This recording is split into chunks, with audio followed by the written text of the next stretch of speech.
Welcome to Burlap Teachers. Enjoy the video. In this video, I will show how to make spinach quiche easy.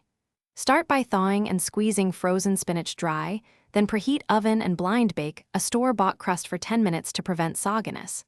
While crust bakes, whisk eggs, cream, salt, pepper, and grated cheese until smooth, then stir in spinach and aromatics. Pour into crust and bake until set but slightly jiggly at center. Gather ingredients and organize them for an easy, calm build to your quiche. Crack eggs into a bowl, pour cream to the marked amount, grate the cheese, and squeeze excess moisture from spinach with a towel. Preheat the oven and lightly season the custard with salt, pepper, and a pinch of nutmeg or lemon zest to brighten the flavor.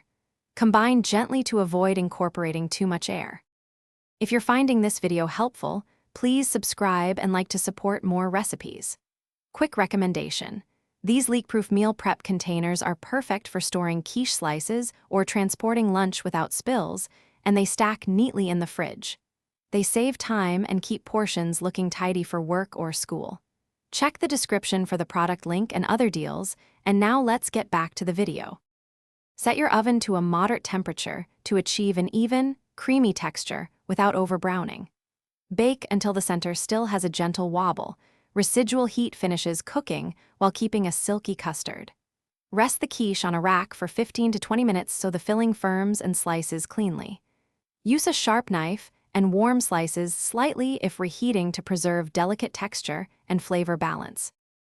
Thanks for watching. Consider subscribing if this video helped you.